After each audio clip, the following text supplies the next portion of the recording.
Hey everybody, my name is Clyde, and thank you for watching Play by Play. Today we are in the Tier 10 US destroyer, USS Gearing. The Gearing is one of the first Tier 10 destroyers in the game. In fact, when we launched World of Warships way back in the day, it was just the US line and the Japanese line. And so the Gearing has been in the game for 5 years, more than 5 years now, and it's still a pretty great boat. The question is, how does it kind of stack up and compare? Is it still worth playing these days? And I think the answer is probably yes, in certain conditions and under certain types of play. And maybe we can explore some of that today as we take a look at this battle. I'm here in my Gearing, and in fact, this is the first ship I ever played in World of Warships, because the first time I played WoWs, I was at PAX West, or PAX Prime, as I think we called it back in 2015. And they had a bunch of computers set up with co-op matches going. I sailed around like an idiot. I shot down a couple of planes and felt like a hero. And then I went home and said, yes, I'm going to learn how to play World of Warships.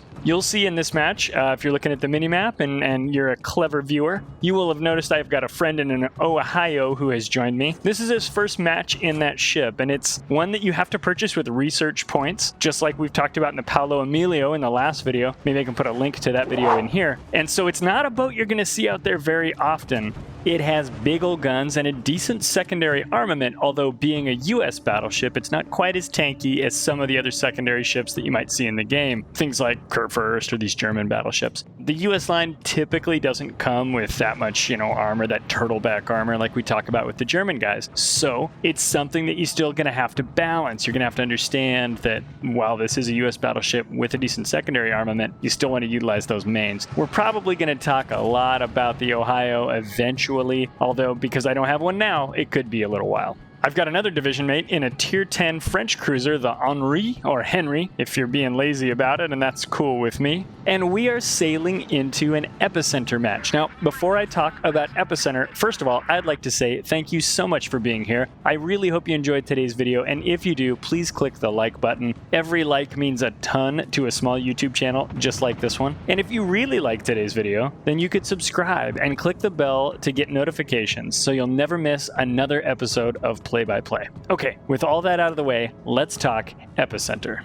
In a traditional battle of World of Warships, there are two caps, and there's a deathmatch in between. You can either kill all the enemy ships or capture the enemy's cap point, or it's a multi-capture point type mode. And in that game mode, you've got a few different points, A, B, C, or maybe A, B, C, and D, that you try to sail around and capture. Epicenter is a little bit different and yet extremely the same. In Epicenter, you've got a central circular point and then two of these rings or these donut-shaped points that encircle that point. It tends to draw a lot of action to the center of the map, which can be it's a big invitation for players to step in and overcommit a little bit and get skunked. Particularly in Epicenter, it's dangerous to be a destroyer. Your team expects you to go in there and see what you can see, but it's also a really dangerous environment for radars, or bumping into other destroyers, or getting torpedoed by random torps that were just fired across the center of the entire map. It's the kind of thing that you want to be a little bit cautious about on the approach. A lot of destroyer captains will sail into that central cap and will cozy up next to one of these islands that WARGAMING so graciously provided us. When we do that, the enemy's going to know that we're in there. They can see that the capture point is either being capped or it's being blocked, and an enemy cruiser might fire up their radar to try to get eyes on you. If they do, and if your team is covering the wings so that you can't get flanked, you'll probably be pretty safe in that case. It's not a 100% guarantee, of course, and certainly all bets are off if there's an aircraft carrier in the match. There are carriers in my match right here, and what's difficult about that is that they can just fly over the island and attack you from the backside.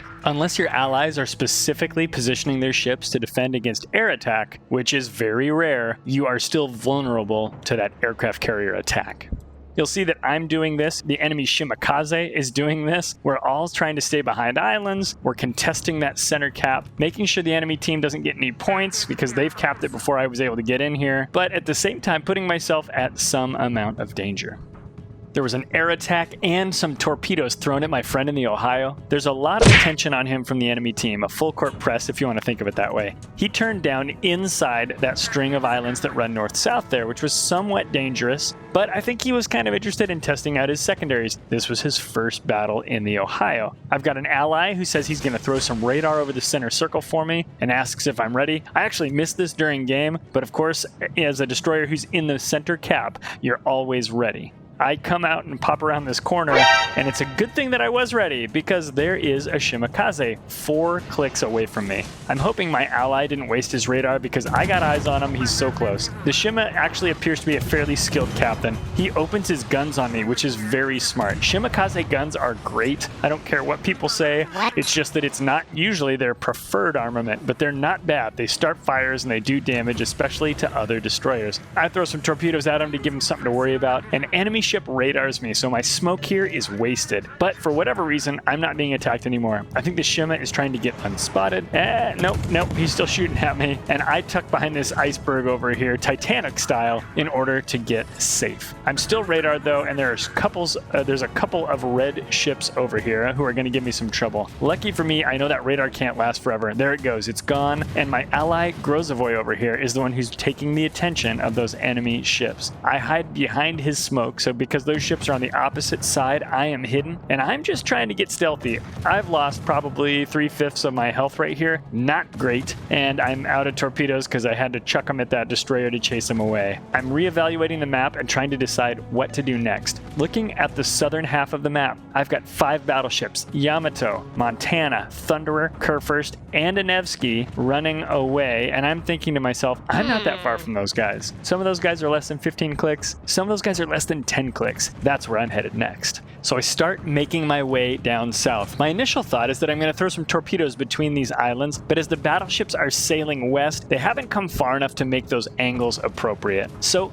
I push out further to the east. My intention here is to come around and try to break up this fleet of battleships. The Yamato has a lot of health. The Kurfürst has a lot of health. The Thunderer has a lot of health. So if one of my battleships got up closer, they would definitely suffer at the hands of the big guns on this heavy steel fleet. So I'm using the Gearing. The Gearing is stealthy, sub 6 kilometer detectability. And so if I can get down in here and fire torpedoes off, I can probably get some work done. A couple of videos ago, we talked about the Chungmu and how when you're looking at a big fleet of ships or a flock of birds, you have to pick the one you're trying to hit. I do that with the first salvo of torpedoes here, but because that cluster is so tight, I take a risk and I shoot a wide cluster as well. This is not a common tactic that I use a lot. I know it's come up in a couple of videos, but I promise I don't do this very often. Normally, I try to aim every shot. In this case, I'm using those torpedoes partly to scare them off or to manage the water space those battleships are sailing around in, but also because they're so close together, I think there's a chance that I might be able to get some damage out of the wide swath as well. I'm monitoring these torpedoes as they come in. I've pulled my guns down and pointed them to the water close to the ship. This has the tendency to not automatically target the ships at distance. I know that a lot of battleship and cruiser captains are very skilled at watching when they're targeted and when they're not targeted, and if that flips on or off, and whether or not that means they think they're being torpedoed by destroyers. What I wanted to do here was give them no input at all. There we go. We got one hit on the Thunderer. It's nice at times to deny them some of that intelligence. You can think of whether or not your ship is targeted as a low-resolution sensor that's giving you some information about what the enemy team around you is doing. I landed 3 torpedoes with that launch. Excellent work, and I'm up to 45,000 damage. I've even got a flood on one of the ships. So at this point, I'm feeling pretty strong. I've turned a lot of those ships. The Yamato has come around. The reason he has is not because of me, but because of the approaching Kurfürst and Montana on my team that are behind me. Those guys are feeling a little bit confident because I'm up here spotting for them, and of course they want to come over here and slug it out with the other big boys. My torps are reloaded at this point, so I am going to get some more fish in the water. I put one set out at that Yamato. Now I don't really think I'm going to hit the Yamato, but maybe if he slows down and stays sideways like that, those would do. These are kind of longer range. I guess it's only 8 clicks. Maybe it's not so bad, but they're not definite hits. So every time I get my torpedoes reloaded, I'm trying to put them into the water again as fast as possible because I need these fish out there. We're down a ship on the overall ship count, and so we're struggling right now to maintain. That said, we did capture the outer ring, but the enemy is taking the inner ring right now. Here's Yamato, and he swims right between all of my torpedoes. He knows I'm out here trying to hassle him, but he does a great job of avoiding those. So bravo, Yamato. I've got another set here that is coming towards this Thunderer. These ones look a little more promising. Let's see what happens here. Go, little torpedoes. Man, the tension. The tension. Bingo! We got one. Okay. 77,000 damage. I had a flood on him, but he healed it. So I know that the Thunderer is without a repair, at least for a moment. Being a British battleship, you know, the Thunderers... Well, I guess the Thunderer doesn't actually have the super heal, I believe. You're going to want to Google that. My Kurfürst is rolling in. I just pointed at him there on the screen. He is low. So he's decided that he wants to get in there and brawl until he is dead. And unfortunately for him, 1 Kurfürst versus 4 heavy battleships... Sorry, pal. That was never going to work. And I think he knew that, but he was leaning in to try to get a little extra secondary damage while he could. I am close to having torpedoes ready to launch again.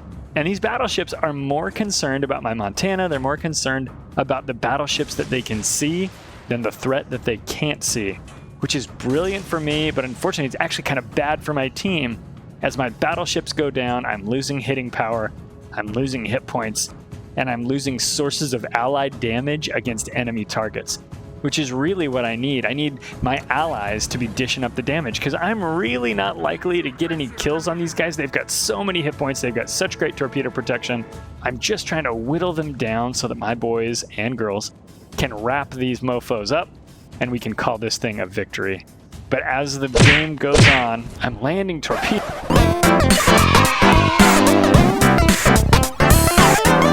I'm going to just try to torp as many of these fools as I can. The Thunderer, let me be honest with you, the Thunderer is tired of my BS. So he is coming to get me, and he doesn't care who knows it, because he certainly knows that I do. So I've got him spotted. Again, keeping my guns pointed at the water real close to my boat allows him to not know when he's targeted until I target him. But, of course, you know, if he's paying attention to that, then he's going to know that I am launching torpedoes at him. I just targeted him there for a second. If nothing else, that should startle him. And here we go. Yamato is moving forward. If you're watching the minimap, though, what you can see is the enemy is sending its destroyers. They're coming over here to find me. They are tired of my nonsense. I can only imagine that in text chat on the other side of this battle, these battleships are going like, hey, where's my destroyers at? Get over here and do your job. Why don't you spot for us? The fact that their carrier is down is the only reason I was able to get away with this. So whoever on my team killed that carrier, bravo, Zulu, my friends. Thank you so much.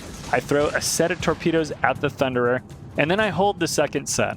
I was going to launch it again right there, but I thought, well, you know, I need to split this and make sure that I'm dishing it up on as many of these guys as possible. And Montana has been down for a little while here, and so if I launch a second set at the Thunderer now, he's going to see the first set, make a maneuver, and that'll change his course and speed the way he was dead reckoning just a second ago, which means the second set's not going to be accurate. So even if I wanted to target him now, I shouldn't launch the second set because that first set has had too much time in the water. Let's see if they land Thunderer who's tired of my BS. Yeah, you're going to take a few torpedoes, man. Thank you for playing tonight. I am up to 132,000 damage, but let's take a look at this. I am in a horseshoe of pain. 3 destroyers enclosing me, coming in on my position. Not only that, but they're great destroyers. We got a Holland over here, who's a gunsy little boy. We've got that Shimakaze that I scrapped with earlier, who I already said was probably a pretty darn good captain, and who I didn't even notice as I'm turning here. My smoke does not puff nearly fast enough, but I'm starting to get shot by a Summers, and at this point, I don't have any hopes left. And much like the Titanic, my gearing slips beneath the icy waves of the frozen north, unable to stand against the onslaughts of so many red ships in that southeastern corner of the map. Outnumbered and outgunned, this match goes down as a loss for me and my team. GG, Reds. Thank you so much for watching. I hope you found this video entertaining and educational. If you liked what you saw today, please hit the like button and subscribe so you'll never miss an episode of Play by Play. If you can't wait for the next episode, go check out the other videos that are on my channel right now. There's a whole stack of Play by Plays just like this one. Thanks again for watching. Always sail with friends. Take care of each other, and we'll see you guys in the next battle, Captains.